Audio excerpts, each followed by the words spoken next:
आखिर सभी ब्लेड्स का डिजाइन एक जैसा ही क्यों होता है और आखिर कैसे एक पानी के मगरमच्छ के चलते पूरा का पूरा प्लेन क्रैश हो गया, जानने के लिए बने रहना वीडियो के एंड तक। फैक्ट नंबर 5, यह घटना 25 अगस्त 2010 की है, जब एक फाइलियर लेट L410 पैसेंजर एयरक्राफ्ट में एक इंसान एक क्रोकोडाइल को स्मगलिंग कर रहा था। वह प्लेन के अंदर उस क्रोकोडाइल को एक बैग में कैरी करके छुपाया हुआ था, लेकिन उस एरोप्लेन के लैंडिंग के कुछ समय पहले ही वह मगरमच्छ उस बैग से बाहर निकल गया, जिससे उस मगरमच्छ को देखकर उस प्लेन में मौजूद सभी पैसेंजर घबराने लगे और हड़बड़ाने लगे। उसमें मौजूद सभी पैसेंजर डर के कारण प्लेन के एक साइड आ गए, जिससे प्लेन के बॉडी का बैलेंस बिगड़ गया और प्लेन डिसबैलेंस होकर क्रैश हो गया। उस समय उस प्लेन में टोटल 21 लोग सवार थे, जिसमें से 20 लोग मारे गए और सिर्फ एक इंसान बचा, जो कि बाद में इस घटना के बारे में पूरी दुनिया को बताया। यह हिस्ट्री का सबसे अजीब और अनोखा प्लेन एक्सीडेंट है। फैक्ट नंबर 4, दोस्तों सकोटा द्वीप पर मिलने वाले ड्रैगन ब्लड ट्री दुनिया के सबसे अजीब पेड़ है, क्योंकि जब इस पेड़ को काटा जाता है तब इस पेड़ के अंदर से एक लाल रंग का रेजिन निकलता है, जो कि बिल्कुल खून की तरह दिखता है, जो कि इस पेड़ को बाकी के अन्य पेड़ों से यूनिक बनाता है। खास बात यह है कि ये पेड़ 650 सालों तक जिंदा रह सकते हैं।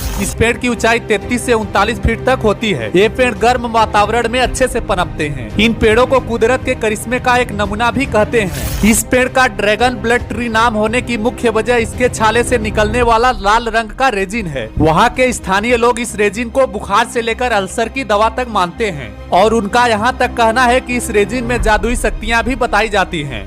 फैक्ट नंबर 3, यह एक साइकोलॉजिकल फैक्ट है कि जो रेड कलर होता है वो इंसान का कंसंट्रेशन लेवल यानी कि किसी एक चीज पर फोकस रखना काफी हद तक बढ़ा देता है। वहीं ब्लू कलर इंसान की क्रिएटिविटी को बढ़ाता है, तो वहीं ग्रीन कलर का भी हमारे मूड पर बहुत ज्यादा इफेक्ट पड़ता है। ग्रीन कलर को कुछ देर तक देखते रहने से व्यक्ति का ब्रेन रिलैक्स होने लगता है और उसका मूड ठीक हो जाता है। और last but not the list, orange colour brain के मेंटल एक्टिविटीज को स्टिमुलेट करके हमारे माइंड में जो फालतू की बातें चल रही होती हैं उनको कम करके हमारे फोकस को इंक्रीज करता है। It's amazing. फैक्ट नंबर 2, 16 दिसंबर 1811 को न्यू मेड्रिक अमेरिका में एक बहुत बड़ा भूकंप आया था और इस भूकंप की वजह से उत्तरी अमेरिका में बहने वाली मिसिसिपी नदी कुछ समय के लिए उल्टी दिशा में बहने लगी थी, क्योंकि उस भूकंप के कारण मिसिसिपी नदी का तल ऊपर की ओर उठ गया था, जिससे मिसिसिपी नदी के बहने की डायरेक्शन चेंज हो गई थी। यह हिस्ट्री का सबसे अजीब नेचुरल इवेंट्स में से एक है।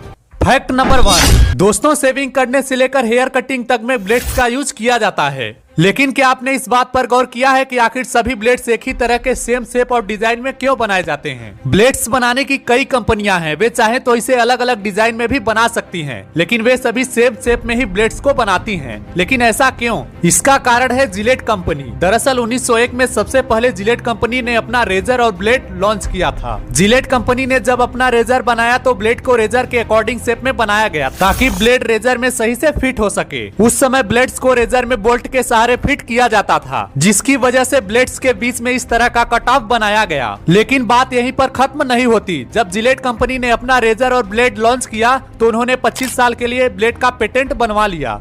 अब दूसरी कंपनीज ब्लेड्स तो बना सकती थी, लेकिन रेजर उनको जिलेट कंपनी का ही यूज करना पड़ता था और इसीलिए दूसरी कंपनीज को भी ब्लेड्स जिलेट की अकॉर्डिंग बनाना पड़ता था। पर 25 साल पूरा होने के बाद भी कंपनीज ने अपने फायदे को देखते हुए इस शेप को नहीं बदला और यही कारण है कि 1901 से लेकर आज तक सभी ब्लेड्स का डिजाइन और शेप एक जैसा होता है।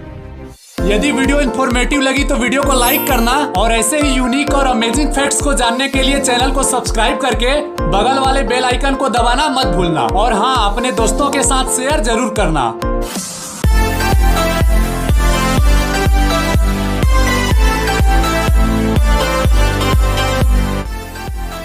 हमारी अगली वीडियोस आने तक आप इन वीडियोस को भी चेकआउट कर सकते हो, ये भी काफी अमेजिंग वीडियोस हैं। And thanks for watching.